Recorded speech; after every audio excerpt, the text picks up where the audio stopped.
Et si avec la hausse des prix, la réforme des retraites ou encore la crise du système de santé, une colère des Français explosait à grande échelle près de 4 ans après les gilets jaunes? Eh bien c'est ce qu'on va essayer d'analyser tout de suite ensemble. Salut, c'est Hugo, j'espère que vous allez bien. On est parti ensemble pour une nouvelle plongée dans l'actualité comme chaque jour en une dizaine de minutes. Et au passage, j'en profite pour vous le dire, je suis toujours preneur de vos retours pour continuer à améliorer ce format. Du coup, si vous avez des choses que vous aimez particulièrement en termes de choix de sujets par exemple, n'hésitez pas à me le dire directement dans les commentaires sous la vidéo sur YouTube, ou alors si vous écoutez ce format des actus du jour en version podcast, n'hésitez pas à me le dire directement en allant sur la vidéo YouTube. Ça me permet de continuer à améliorer constamment ce format avec mon équipe. Alors, les détails de la réforme des retraites qui va être portée par le gouvernement dans les prochains jours ont été dévoilés en ce début de semaine et la contestation ne s'est pas fait attendre avec un appel à manifester le jeudi 19 janvier qui a été annoncé par 8 syndicats. Et en l'occurrence, c'est un appel à manifester assez important, pas historique, mais tout de même important, puisque ça faisait 12 ans que les 8 syndicats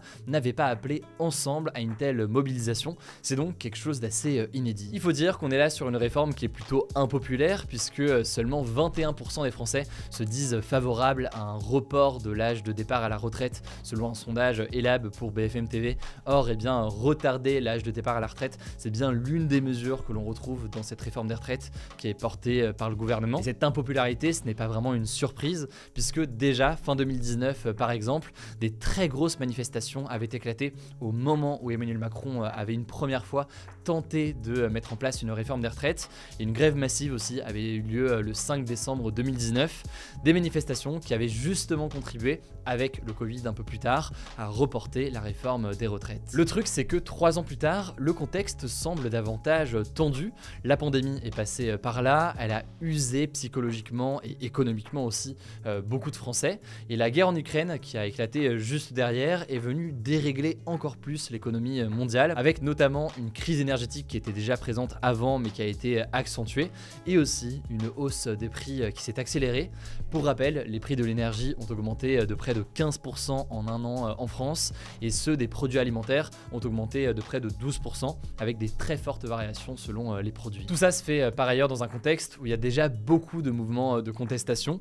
Alors chaque mouvement a ses caractéristiques qui leur sont propres, mais on peut citer notamment le mouvement de grève et de contestation des médecins généralistes dont on a parlé sur la chaîne.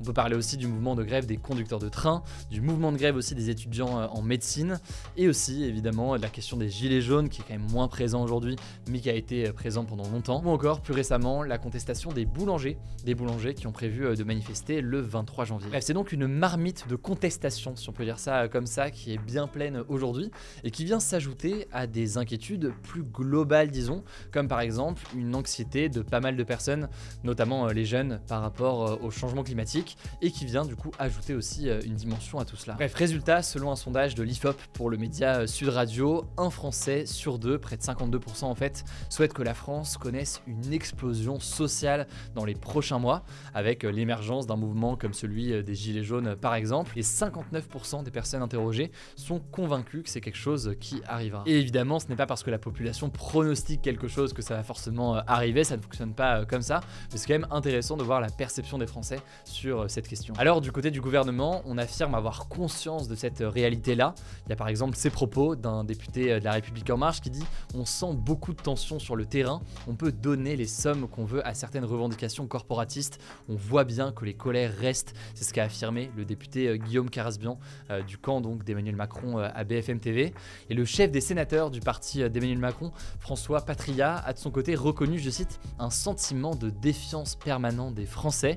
Alors ce qu'indiquent aussi plusieurs sources, c'est que l'une des choses en fait dont se méfie beaucoup le gouvernement aujourd'hui, c'est une forme en fait de contestation sociale ou de manifestation qui sortirait en fait du cadre des syndicats, un peu comme l'avait été par exemple les Gilets jaunes. En fait, traditionnellement, les contestations sociales, donc quand on dit contestation sociale, ça peut vouloir dire des grèves, des manifestations importantes ou autres, elles sont en général mises en place par des syndicats, donc la CGT, Force ouvrière ou encore la CFDT par exemple, pour ne citer que. Et dernièrement en fait, on voit émerger en plus des mobilisations des syndicats, des contestations qui se font en dehors de ce cadre-là et des syndicats. Le dernier en date qu'on peut peut-être citer, c'est la grève des chefs de bord de la SNCF en décembre, donc il y a quelques semaines. Vous avez entendu parler des grèves au mois de décembre et lors des fêtes de fin d'année.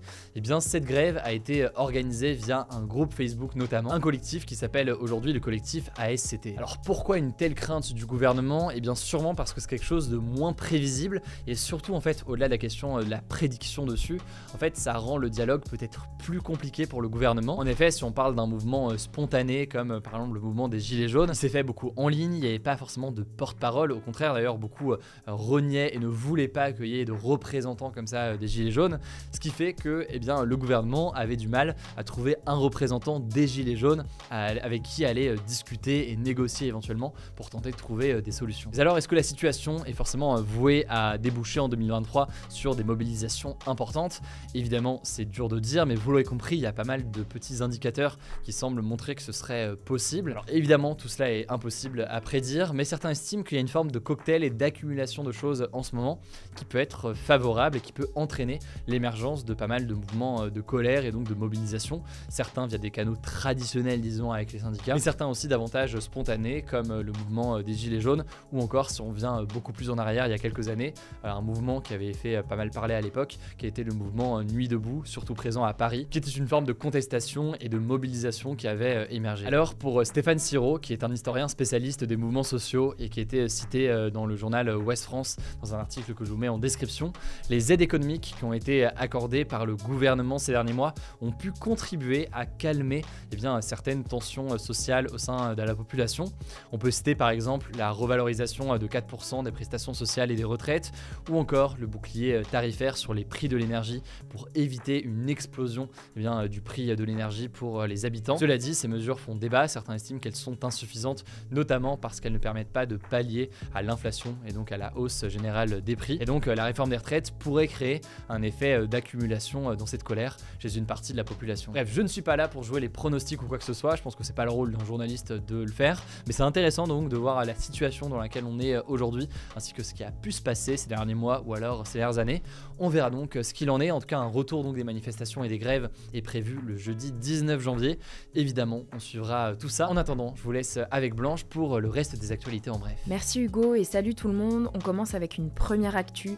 6 personnes ont été blessées à l'arme blanche dans la gare du Nord à Paris ce mercredi matin, dont une assez grièvement. En fait, à 6h40, un homme a commencé à attaquer des passagers, puis un policier a tenté d'intervenir.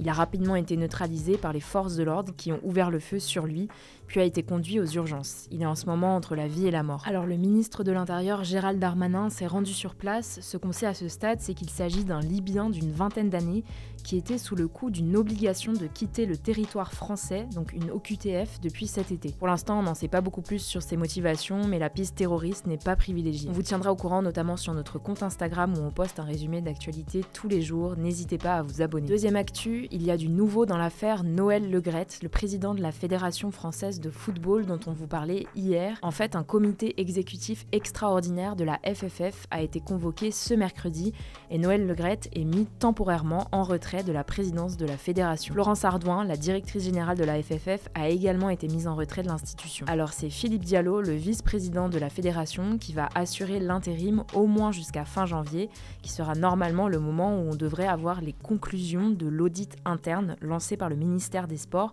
sur certains dysfonctionnements au sein de la FFF. Si vous voulez en savoir plus sur l'affaire, on l'a détaillé ce mardi dans les actus du jour, je vous mets le lien de la vidéo en description. Troisième actu, rapidement, le député de la France Insoumise, Adrien Quatennens, qui a été condamné à 4 mois de prison avec sursis pour violence conjugale, a fait son retour à l'Assemblée nationale ce mercredi. Alors il n'a pas participé aux activités du groupe de la France Insoumise, qui ne pourra le réintégrer qu'en avril, mais il siège en tant que député non inscrit, donc qui n'appartient à aucun groupe parlementaire. En tout cas, son retour à l'Assemblée divise certains députés de l'opposition, mais aussi de son propre groupe, réclament sa démission. Par ailleurs, plus de 1000 membres de la France Insoumise et de la NUPES ont signé une tribune dans Le Monde en décembre pour dénoncer la décision du mouvement d'exclure Adrien Quatennens seulement temporairement. Quatrième actu, les 8 dernières années, donc de 2015 à 2022, ont été les plus chaudes jamais mesurées dans le monde, selon un rapport de l'Institut européen Copernicus. Si on rentre un peu plus dans les détails, ces 8 années dépassent toutes d'1 degré les températures de référence de l'ère pré-industrielle,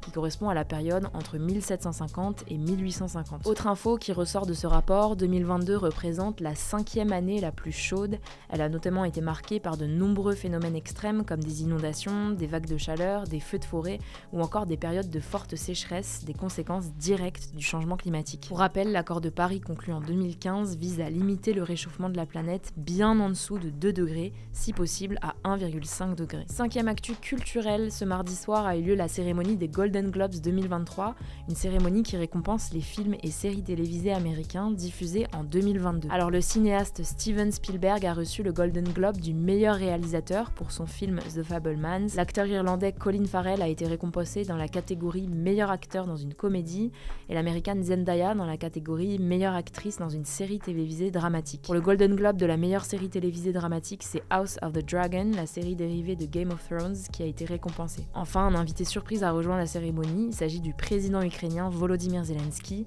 qui a remercié le peuple américain pour son aide fournie depuis le début de l'offensive russe. Enfin, dernière actu, encore culturelle, et c'est une petite fierté française, le cinéma UGC des Halles à Paris est le cinéma le plus fréquenté au monde selon les relevés de l'entreprise d'analyse publicitaire Comscore. C'est un cinéma qui a été créé il y a 30 ans, il compte 27 salles et ce qui fait sa force selon la présidente du UGC, c'est qu'il propose à la fois des blockbusters mais aussi beaucoup de films d'art et d'essai. D'ailleurs, petite anecdote sur ce cinéma que vous pouvez ressortir à vos dîners mondains, moi je la sors tout le temps, la séance du mercredi matin à 9h, donc le jour des sorties de films, est particulièrement scrutée au UGC des Halles par les professionnels du cinéma pour prendre en quelque sorte la température et avoir une idée si le film démarre bien ou pas. Merci Blanche. Alors le débat hier c'était le suivant, Noël Le Graët doit-il démissionner? C'est un oui assez massif qui est ressorti quand même du débat hier. Pas de débat aujourd'hui, du coup ce sera tout pour cette nouvelle plongée dans l'actualité en une dizaine de minutes. Comme d'habitude je le disais, n'hésitez pas, si vous avez des propositions de sujets qui vous intéressent particulièrement ou autres, à me le mettre directement dans les commentaires. Prenez soin de vous, prenez soin de nos proches et puis on se dit à demain pour une nouvelle vidéo.